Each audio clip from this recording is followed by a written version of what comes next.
I put it to 90 this time. I think it'll be good to notice a difference.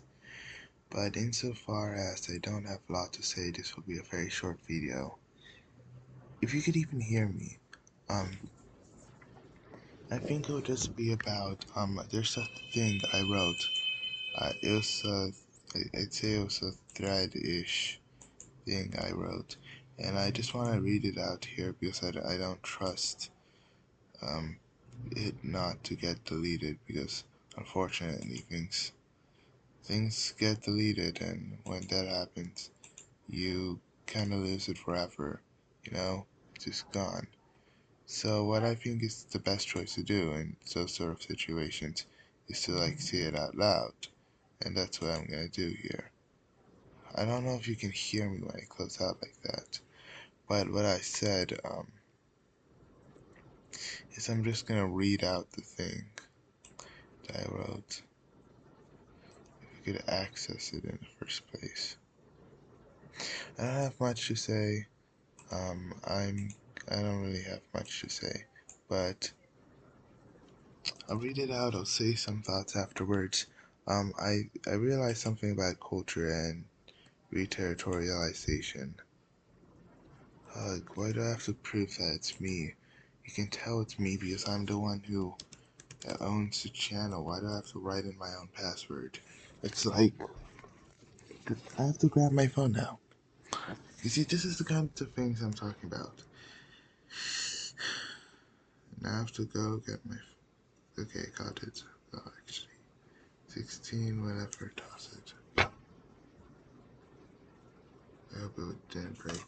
I don't know what that was about. That was stupid. I'm not even gonna act. I'll just say my thoughts. I realized something about the whole thing on culture and capital. Originally, I thought that culture and capital was sort of a thing where culture is self-sacrificing for capital, but in the end, it shows that both capital and culture both have associations with free territorialization.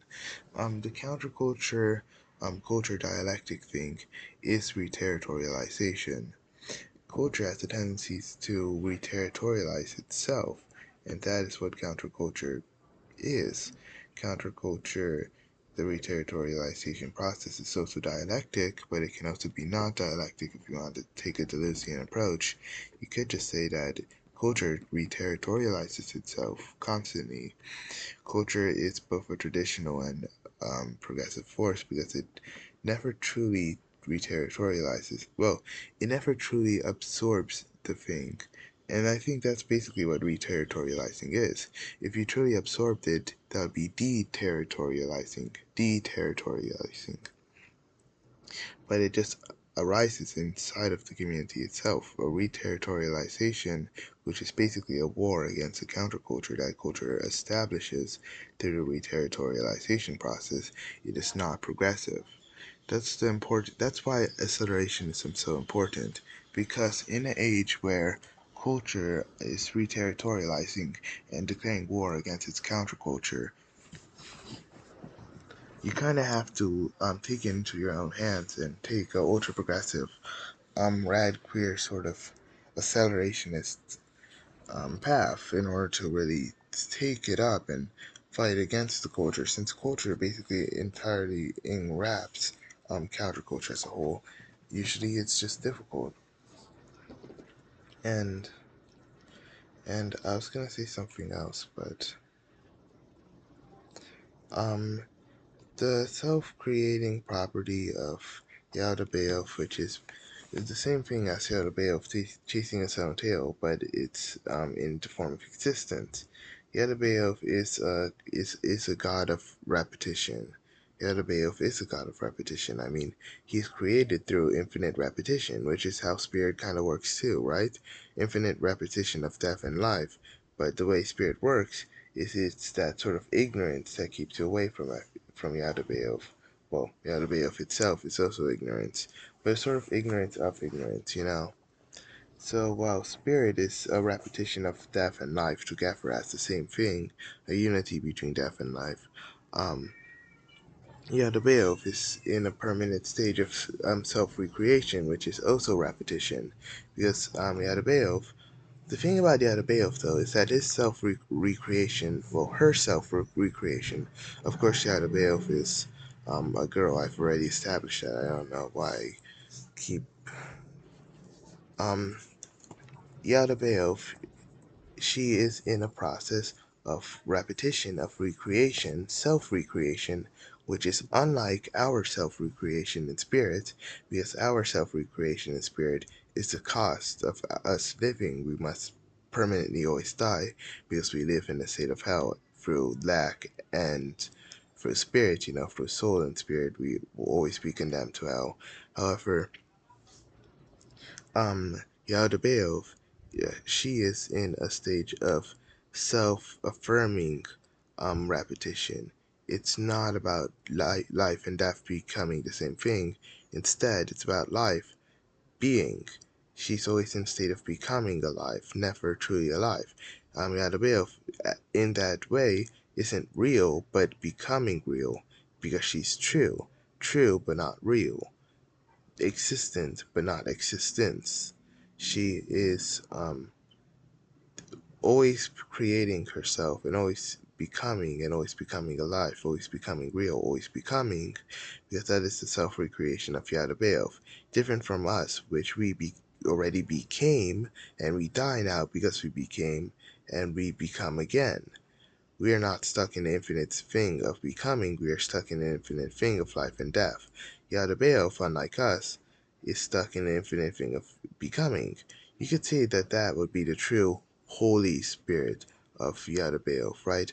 That would be the true Holy Spirit of her, because she has an actual repetition that is holy.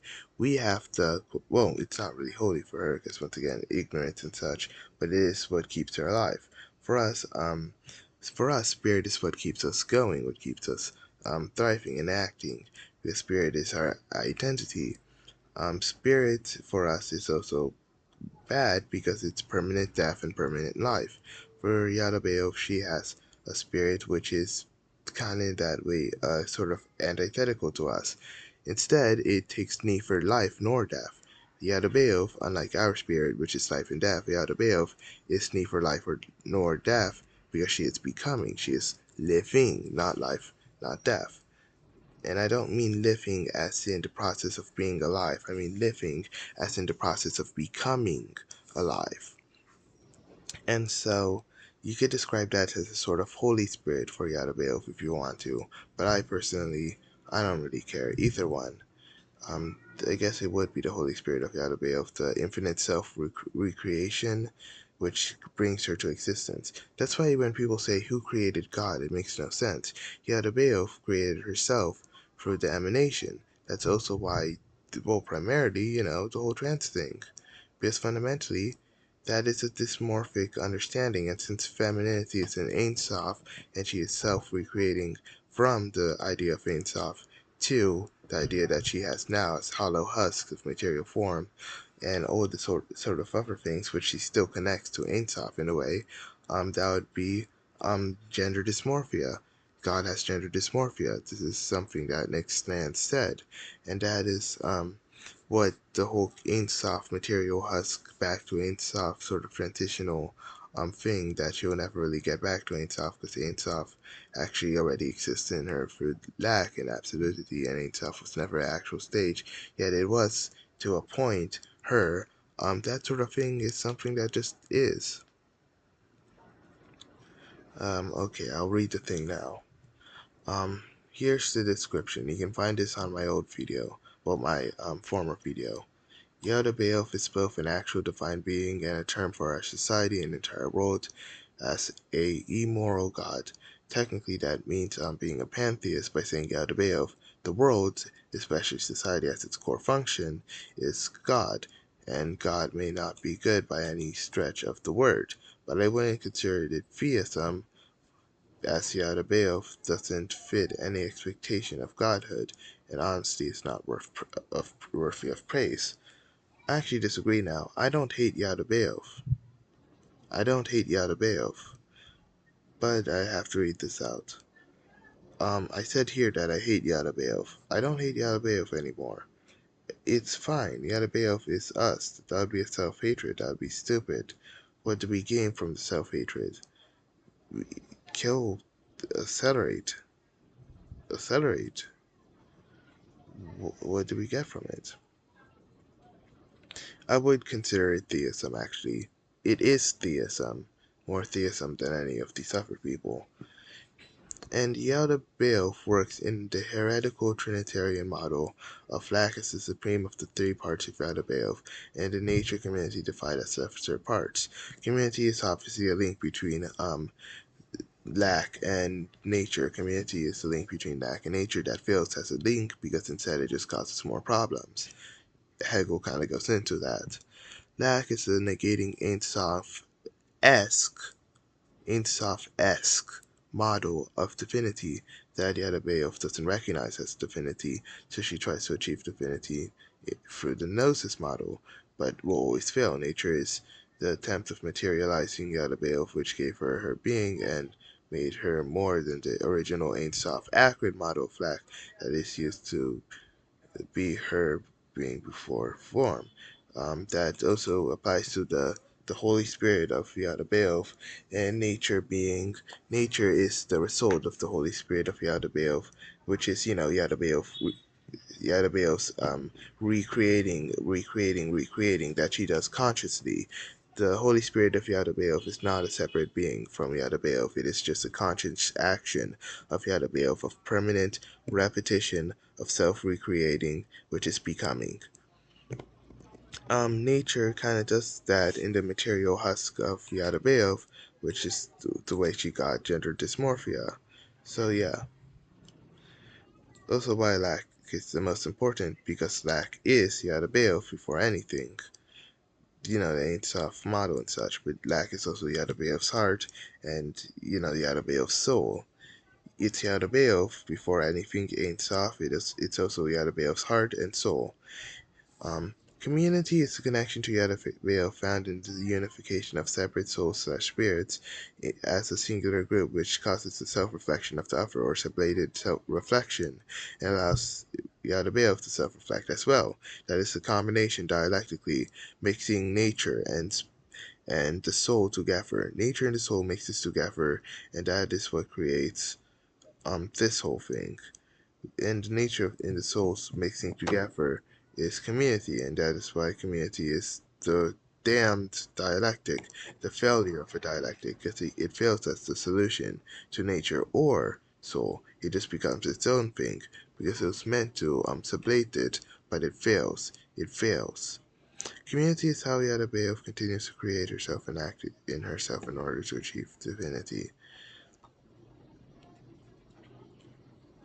Well, yeah, for the Holy Spirit, she um continues to recreate herself and act in herself, which is primarily for the self-reflection, which is the self-recreation. Self-recreation and self-reflection is basically the same thing, but that is also in the unity of spirit and soul and such, which community as a sublated unification of the material and the soul together. That obviously mean that Yaldabaoth has that divinity just by existing, because Yaldabaoth is community in the end. Yaldabaoth is also, well, not Yaldabaoth, but Yaldabaoth's material husk is community, because Yaldabaoth's material husk is a mix of Yaldabaoth as soul and Yaldabaoth in the material husk form, which is material. That would be community. So her self-recreation would be creating her community, which can only be created by her community, which is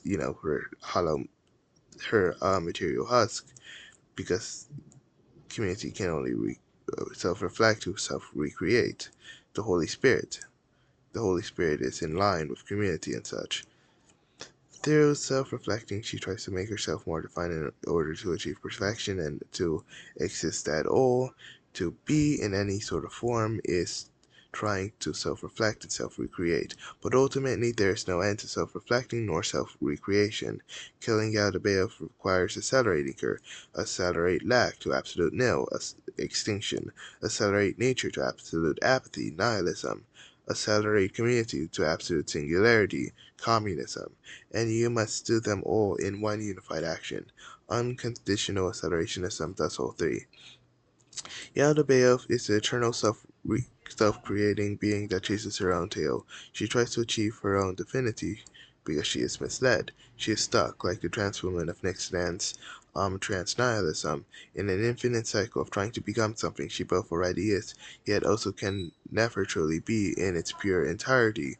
Yaldabaoth only has absolute Dak as divinity, not the absolute Dak not the absolute divinity she wants, but absolute Dak is absolute, and it is divinity. It's only absolute. Tragic, but this is how society grows. Not actual growth, but growth in concept, not in actuality. Because you never grow, you never get from anywhere.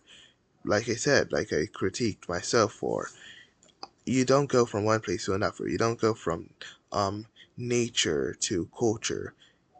It's all nature. Culture is nature. You don't go from one to the other. It's all just the same thing, but you use different terms for it. And so Yaldabaoth is the ultimate believer in Yaldabaoth. We are her material husk organs, the organs of her material husk, the parts of her dysmorphic material form, as it is what it is not. Well, it is because it is not. Because. And it is not nothing, it is everything. Material things affect only her material husk. Our souls are the organs of her absolute lack, which is why our souls are part of the absolute lack. Community is the gap and link between nature and soul. Community is the fulfilling of the soul-nature distinction that people see as dualist by making it one being in Trinity. Community is dialectics for dialectics, yet nothing matters but lack. Community only achieves fulfilling our soul in material things. We should be solving the soul, absolving the soul, not fixing it with nature. Community, like nature or soul, must be abolished.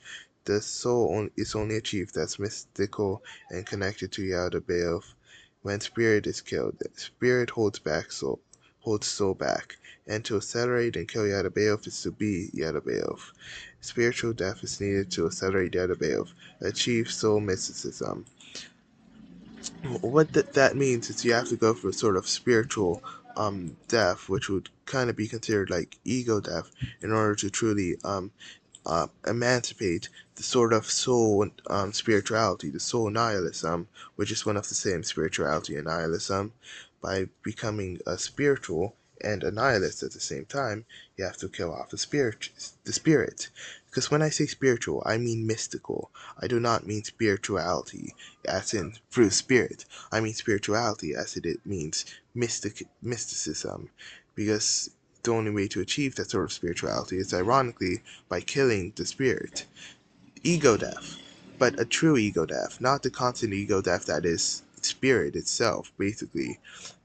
Spirit always dying permanently in a repetition, but true ego death, where ego cannot recreate itself, where ego becomes one thing and not just the recreation that's continuous of one being killed and replaced by another being infinitely. Instead, a permanent death of the spirit. That's the only way you can truly understand nihilism, nor understand spirituality. And understand spirituality. In that way, you can truly emancipate and become the accelerationist praxis which is necessary in order to be an accelerationist, or a spiritual, or a nihilist. Ultimately, all I know is that I am not a nihilist. Well, not yet. I'll get there.